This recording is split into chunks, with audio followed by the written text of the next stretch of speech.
I'm going to have you look into the camera Okay.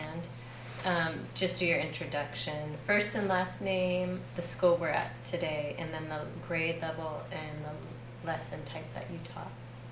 The lesson type. So you taught ELA. Hey. Or Oh, okay. maybe a little No, I more was specific. So whenever you're ready, go ahead and introduce yourself into the camera. Okay. I'm Kathy Emerick, 6th grade, Bethel Middle School, and I'm ELA, and I taught. Sorry. That's okay. I taught. My mind is going back to that day. Right. Can I cut it? Can I start over? Sure. I'm sorry. I might be. Go ahead and introduce yourself. Okay, I'm Kathy Emerick. I teach at Bethel Middle School, 6th grade, ELA, and I taught a lesson today on writing a claim and using appropriate evidence and elaboration. Okay, good. So we want to understand the decisions you made in planning for this lesson and how it fits into the unit and year. First question, how does this lesson connect to and build on students' prior skills and knowledge? Okay, this particular lesson was part of our second unit on immigration. And the text that we used was Names and Nombres by Julia Alvarez. And it's about a struggle that this person had with trying to fit in.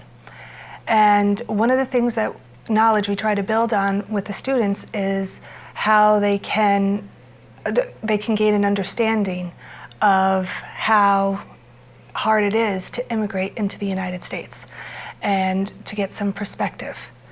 We are also working within this unit on writing a claim and then supporting it with relevant evidence and then being able to elaborate on it. We have been working on that, and I found that the students have the most difficulty with elaborating on their evidence, so that was something that was important with today's lesson. Good. What was taught before this lesson and what's going to come after it? Okay, what was taught before this lesson was, of course, how to write a claim, also how to find evidence that relates to your claim and that supports your thinking, and then how to elaborate on it. Also within it, we've been teaching the students how to ask questions, how to collaborate with each other, how to build on each other's thinking, which is a very important skill within group work, because in today's lessons, the kids were working together. Is the text used in this lesson part of a sequence of text designed to build skills and knowledge? It is part of a sequence of it. We have been using nonfiction text too, so some of the concepts within the names and nombres, like trying to figure out cultural identity and understand immigration and how the people feel when they come over here, it was part of the sequence. Can I do that one over? The other thing I don't think I did was I explained where the text is, where I'm going with the information. So is the text used in this lesson part of a sequence of text designed to build skills and knowledge? If so, please give an example of other texts that form this sequence. Actually, no, I'm not. I'll pass on that one if you. You want to pass on? Yeah, I want to pass on if that's all right. Okay. Talk about the standards targeted in the lesson. What did you do to make the lesson reflect the full intent of the standard? Okay, the standards that I worked on in this lesson was RL 6.1, which is citing textual evidence and then being able to draw conclusions about that evidence and how it relates to the topic. Also, writing 6.1, I believe it's A, where it's writing a claim, and then 6.1b, where it is using evidence or reasons in order to support your claim. Is there more? Was there another part to that?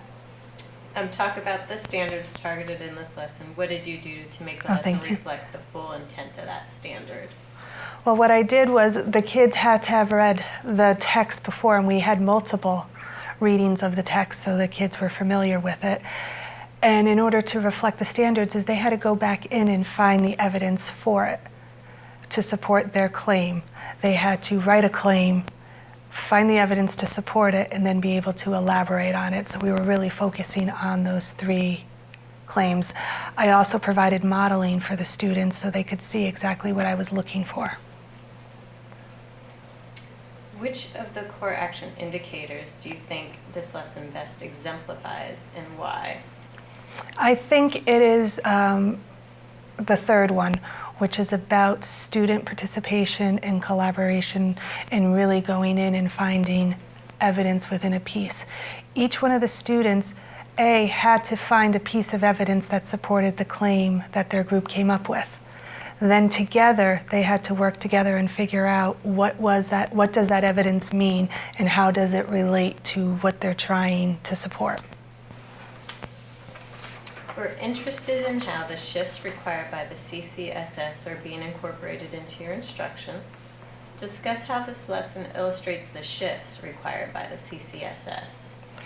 I think one of the biggest shifts is the fact that we're having multiple readings of the same text, which is so important for students to dig deeper in it and to create their own questions and create their own meaning within the text.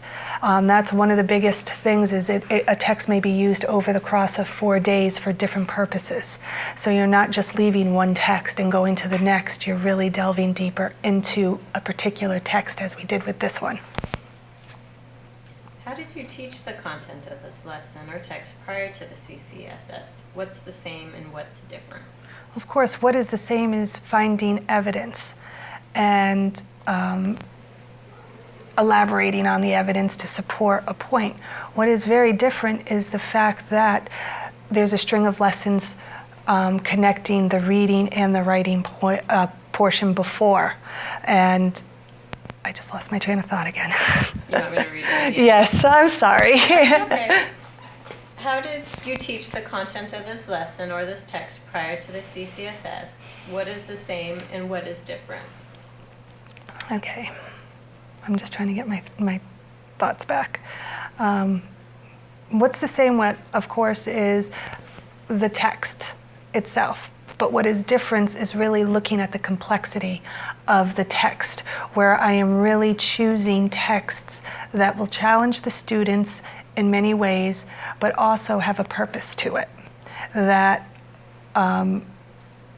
they can dig in and find evidence, elaborate on it, and also where they can have discussions about the text. That just didn't sound right.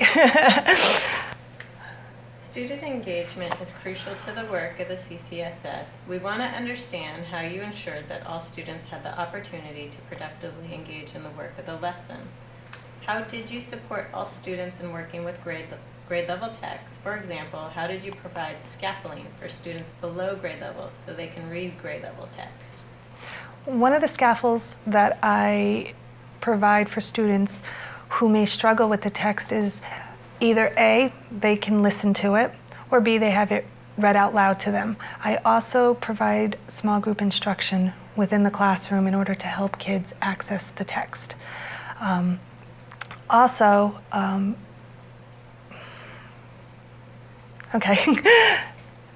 was the other part of it? How do you support all students in working with grade level text? For example, how did you provide scaffolding for students below grade level so they can read grade level text? Okay. And within the lesson, what's really important that you can understand if kids can find evidence within the text is that they're each responsible for their own part of it, so I can understand where they may need assistance or help. I also provide so that all kids can access is I do a lot of group work because it's important for students to hear what each other is thinking and to be able to collaborate and draw conclusions together, because what one student's thinking may be totally different than what another student may be thinking. How did you create opportunities for students who are advanced to engage more deeply with grade level or above grade level text? I think it's within the text itself. It's providing more opportunities with differentiated texts, that they will get more challenging text. Also is I try to challenge them through questions that they can ask so that they can have deeper understanding of the text. How do you know the students were able to successfully respond to the text-dependent questions and tasks with precision? Did the students acquire the literary skills addressed in the lesson? I believe most students did. And it's very important to reflect on the student work and collect it and see what the students have gotten. And many of the students did get the purpose of this lesson. And for the students who didn't, I was able to look into the responses and have conversations with the students individually and with the groups that they worked in, and tried to provide them questions in order to deepen their understanding of what the evidence was meaning, what the evidence meant. Which behaviors from Correction 3 did the students best exemplify in this lesson, and what actions have you taken as a teacher to make that happen? I think one of the best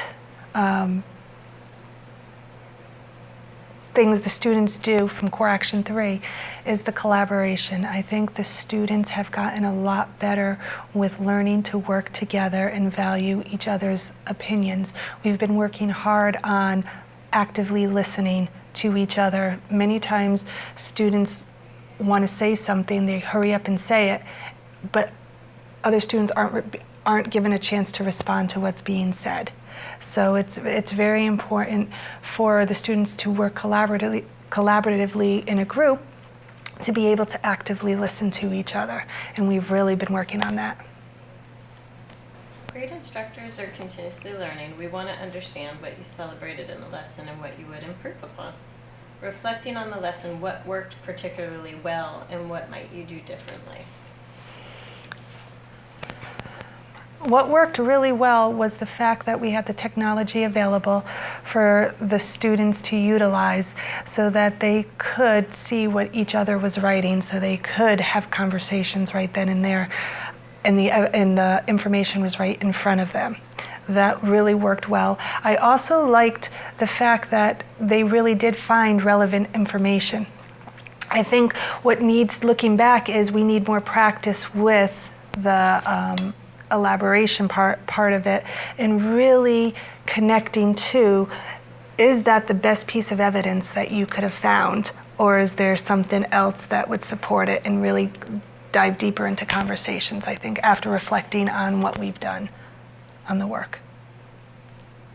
Were there any surprises or unexpected student behaviors or reactions?